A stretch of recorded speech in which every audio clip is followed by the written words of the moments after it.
இன்று நள்ளிரவு முதல் அமுலுக்கு வரும் வகையில் மின்சார கட்டணத்தை 15 வீதத்தால் அதிகரிப்பதற்கு இலங்கை பொதுப் பயன்பாடுகள் ஆணைக்குழு அனுமதி வழங்கியுள்ளது.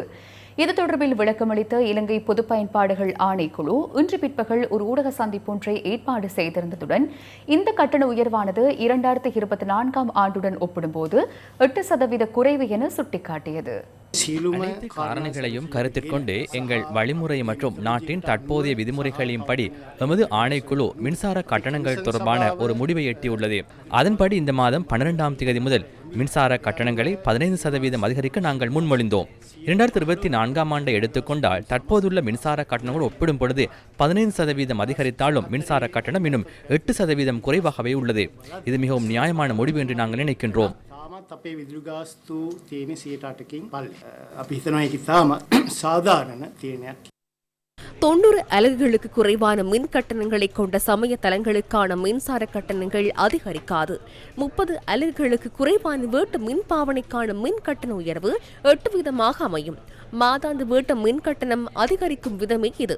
30 அலகுகளுக்கு 20 ரூபாய், 60 அலகுகளுக்கு 85 ரூபாய், 90 அலகுகளுக்கு 240 ரூபாய், 120 அலகுகளுக்கு 360 ரூபாய், 150 அலகுகளுக்கு 600 ரூபாய், 180 அலகுகளுக்கு 840 ரூபாய், 210 அலகுகளுக்கு 1210 ரூபாய், 240 அலகுகளுக்கு 1480 ரூபாய், 270 அலகுகளுக்கு 1750 ரூபாய், 300 அலகுகளுக்கு 2020 ரூபாய். மிக குறைவான நுகர்வுகளை பொறுத்தவரை மத வழிபாட்டு தளங்கள் மற்றும் குறிப்பாக 90 அலகுகளுக்கு குறைவான பிரிவுகள் எந்த அதிகரிப்புக்கும் உட்பட்டவை அல்ல. இந்த கட்டண திருத்தத்தில் இது ஒரு விசேட விடயமாகும். மேலும் 30 அலகுகளுக்கு குறைவான வகைகளுக்கு, அதாவது வீட்டு மின்பாவனை துறைக்கு சுமார் 8% அதிகரிப்புள்ளது. இந்த கட்டண உயர்வை நாம் எடுத்துக்கொண்டால் 4 ரூபாய் செலவாகும் ஒரு அலகு 50% அதிகரித்துள்ளது. அதாவது தற்போது 4 ரூபாவாக அமையும். 75 ரூபாவாக இருந்த மாதாந்த கட்டணம் இன்று நள்ளிரவு முதல் 80 ரூபாவாக அதிகரிக்கும். அடுத்தது 30 முதல் 60 வரையான அலகுகளை கொண்ட பிரிவுக்கு 6 ரூபாவாக இருந்த அலகு 8 ரூபாவாக அதிகரிக்கும். மாதாந்த கட்டணம் 10 ரூபாவால் அதிகரிக்கும். அதாவது 200 ரூபாவாக இருந்த கட்டணம் 210 ரூபாவாக அதிகரிக்கும். கைத்தொழில் துறைக்கான மின்சார கட்டணம் 300 அலகுகளை தாண்டும் போது அலகு கட்டணம் 4 ரூபாவினாலும் மாதாந்த கட்டணம் 50 ரூபாவாலாகவும் அதிகரிக்கும் என பொது பயன்பாடுகள் ஆணைக்குழு தெரிவித்துள்ளது.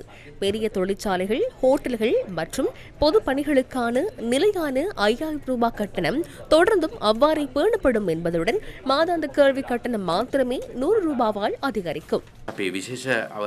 கைத்தொழில் தொடர்பில் நாம் விசேட கவனம் செலுத்தியுள்ளோம்.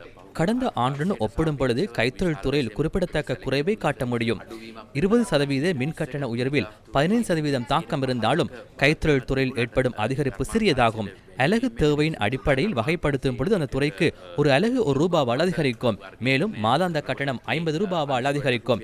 மேலும் அந்த கைத்தொழில் துறையில் 300 அலகுகளாக அதிகரிக்கும் பொழுது அலகு ஒன்றின் கட்டணம் 4 ரூபாவாலும் மாதாந்த கட்டணம் 50 ரூபாவாலும் அதிகரிக்கும். பெரிய தொழிற்சாலைகள், ஹோட்டல்கள், பொது நோக்கத்துறைகளுக்கு நிலையான கட்டணம் தற்போதைய 5000 ரூபாய் அவ்வாறே இருக்கும். மேலும் மாதாந்த கேள்வி கட்டணம் மாத்திரம் 100 ரூபாவால் அதிகரிக்கும். அவற்றின் அலகு விலைகள் 23 ரூபாவிலிருந்து 28 ரூபாவாக, அதாவது 5 ரூபாவால் அதிகரிக்கின்றது. 13 ரூபாவாக இருந்த அலகு ஒன்றின் விலை 15 ரூபாவாக, அதாவது 2 ரூபாவால் அதிகரிக்கும். 11 ரூபாவாக இருந்த அலகு ஒன்றின் விலை 12 ரூபாவாக அதிகரிக்கும். அதாவது மின்கட்டண அதிகரிப்பு 50%லிருந்து 9 ரூபாய் வரை அதிகரித்துள்ளமை இங்கிடம் பெற்றுள்ளது. மாதாந்த கட்டண அதிகரிப்பு 50 ரூபாவிலிருந்து 100 ரூபாய் வரை அதிகரித்துள்ளது. அத்துடன் EV சார்ஜ் நிலையங்களுக்கான மின் கட்டணம் அதிகரிக்கவில்லை.